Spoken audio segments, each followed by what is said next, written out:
Thanks for joining us today on New England Living. I'm your host, Rachel Holt. First up, we're heading to Groton, Mass. to discover one of the area's newest and leading centers for music and education with Lisa Fiorentino, CEO of Groton Hill Music Center. When you're arriving to Groton Hill Music Center, the thing that sticks out, to me at least, is the size and how much area this covers. Tell me about this property. Sure. So Groton Hill has 110 acres of land. About 75 of that is actually agriculturally restricted, which means that when you look out over this beautiful horizon, it's going to stay that way. And what it allows us to do is have the music and nature combined, and that's so important.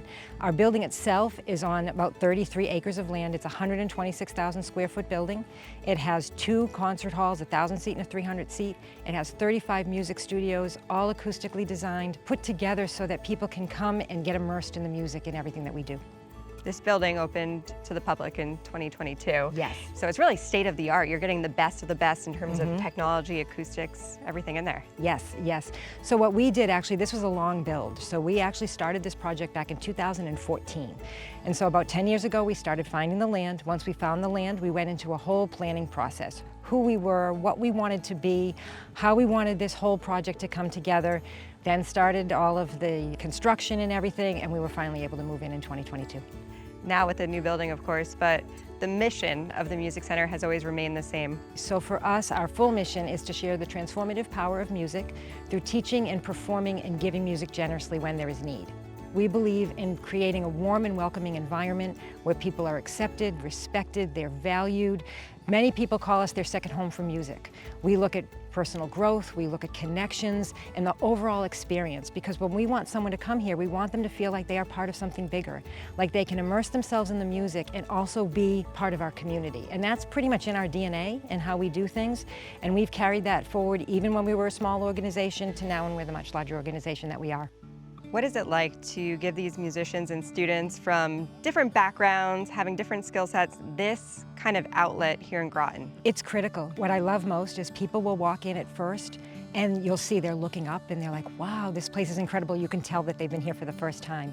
And then it's about how they engage. And you get to come here and just be and enjoy the music and enjoy what's going on. And I think that really is what sets us apart or makes us feel so good, is that we are actually creating something so special for the people that come and visit with us. What has having this space allowed you to do in terms of programming here? First of all, we were able to expand our music school, so we now have over 2,000 students, and we're a community music school, which means it's all ages and abilities. So now that we have the bigger building and the larger spaces, we really can focus a lot on group opportunities, but then we also have our concert halls, which is new for us. We've always had a professional orchestra, and we used to perform in a high school. Now we have incredible world-class spaces for our orchestra, as well as all kinds of artists. We've brought in Leslie Odom Jr. and Graham Nash and Leanne Rimes and Audrey McDonald, as well as a lot of rising stars, which is important to us too, wanting to give a platform to musicians to come. Audiences can come and they're going to meet them and see them before they become that next superstar. We believe strongly in giving back to the community, and we do that in a number of ways. We are out in the public schools of under-resourced school districts like Fitchburg, Lowell, Lawrence. We're in boys and girls clubs, providing free music education to kids who would otherwise not have access to such opportunities, and that's critical to us.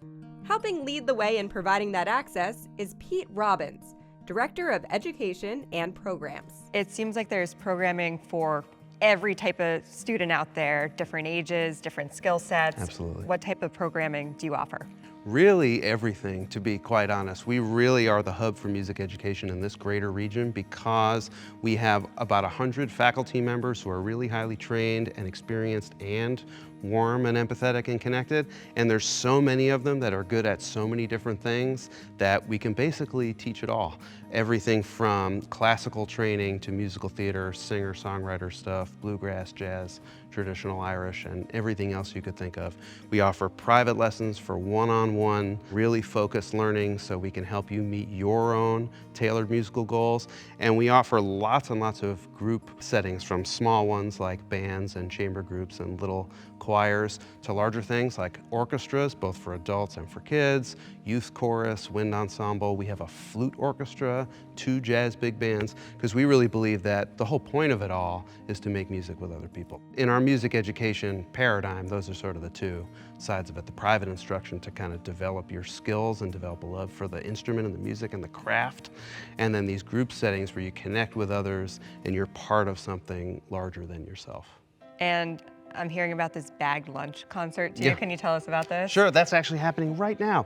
Box lunch, as we call it. We do it every month, and we invite folks from nursing homes, memory care units, assisted living facilities, and places like that to come during the day, and we make it real easy to get into the room, and we give them music that we know they will like. And the looks on some of their faces sometimes when they hear a song that was a big part of their life when they were young, they'll light up, they'll sing along, sometimes they'll get up and dance, and you could tell that they maybe haven't done that in a while, and it really brings joy to everybody in the room. So we're really proud of that program. This is a new venue with the latest and greatest, right? So Absolutely. what's unique about the technology and what's offered here? In a performance venue or in a school, when you're designing something, you have to make compromises. And we were lucky enough to be in a situation where we didn't have to make a lot of compromises so that we could really shoot for the highest possible bar in terms of acoustics, in terms of aesthetic design, in terms of size, and in terms of quality of space for educational work to be done. But it was all intentionally designed to be able to meet these different little parts of our mission and serve all these different people that we want to serve, both performance-wise and education-wise, and that happens like never. We're very, very lucky to be able to say, this is our fantasy, and then it's basically become a reality for us and the people we serve.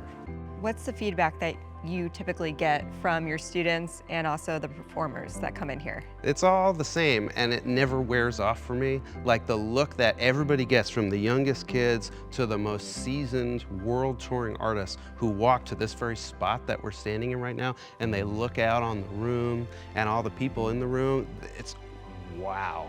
There's never an artist who comes on the stage who doesn't make some kind of superlative comment about the room and the vibes